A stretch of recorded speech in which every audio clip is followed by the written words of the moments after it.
Hey guys, so I know some of you have been asking about our Shiplap project and how it was so affordable. So one of the biggest reasons why this project was so affordable for us is because we already had a lot of the materials. So the only thing that we actually really purchased was the plywood. But before I go into all of it, I'm going to kind of explain the materials list, and then we can explain the process how we put the shiplap up on the wall. So, Austin, why don't you explain the materials? So, after we took some of the measurements and stuff of the wall, we determined that we just needed four 4x8 sheets of plywood.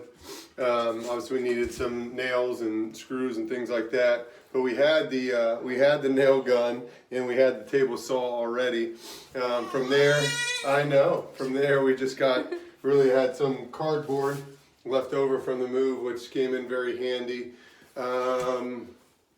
Obviously, we needed a stud finder so we could find the studs, measuring tape, stuff like that. I think that's it. Yeah, I think the biggest things that you might need for this project that helped tremendously was a table saw and an air nailer. Of course, you could just nail them on the walls, but it would be much easier if you had an air nailer. But if you don't have a table saw, you can always just ask the place where you get your plywood, like Lowe's or Home Depot, if they can just cut the pieces for you to the measurements that you need for your wall.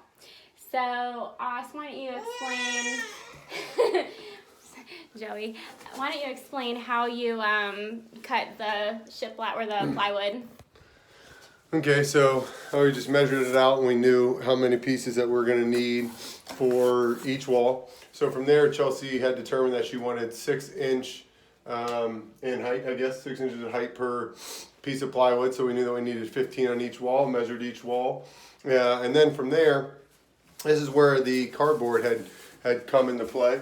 So this is how we used to, or this is what I used to space them out. You want to take that? Yeah. So this is what I used to space them out. And that just allowed us to be consistent every time that I put up a new board. So I know some people, Chelsea said, had used a quarter before, and we tried that, and it was pretty much the same width, very close. So what I also did is I just measured out pieces of cardboard to the length of each wall, and that allowed me just to put one strip in at a time. So I put it in, I had already gone through before I put up the plywood, and just marked with the stud finder where the studs were. So that's going to be important, so you know where your studs are before you put the shiplap on the wall. So when you go to nail the plywood on, you know exactly where you need to nail.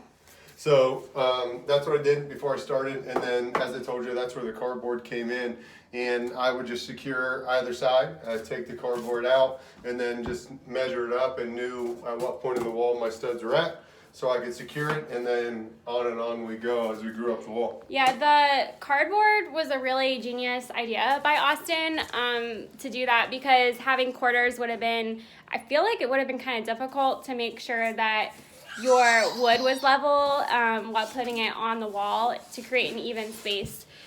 So as for painting the boards, I would definitely recommend to paint at least one coat prior to putting it on the wall, because you really need to make sure that you get the insides, like all the edges of the plywood, before you put them on the wall. Now, once you get them on the wall, you can put as many coats as needed after. I used about a half a gallon of paint that was left over from our bedroom, which also saved us money because we already had the paint here readily available to use. Now, you can see some wood grain through ours. This took 2 coats. So if you're looking to make it fully white, I would think that it's going to take 3 to 4 coats. Even on a good paint, we had Sherwin-Williams, and you can obviously see it didn't cover the entire wall, but we kind of liked the texture and decided not to add any more coats. What else? The plywood itself, like I said, I got 4 sheets of the 4x8. I think they were like $12 to $15.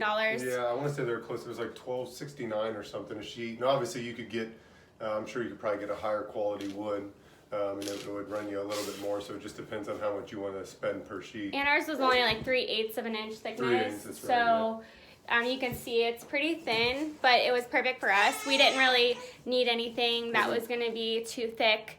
We were really just looking to make this a really kind of cheap project. But it worked for us. And like I said, it cost us roughly $60 probably for the whole project.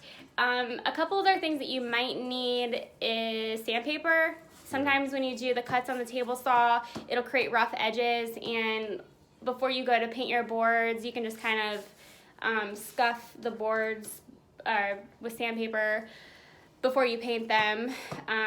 But I mean, if this is our first time doing shiplap, so if we can do it, I'm sure that you guys can too. I'm sure. And just to give you how much faith I didn't have, I ended up getting an extra sheet of plywood as well, which I guess is always a safe bet. I didn't have to use it, but there are some definite imperfections in the wall. But that's the way life is. Yeah, like the top is a little bit shorter than the rest of them. Didn't account for the spacing. Yeah. So definitely do your measurements beforehand.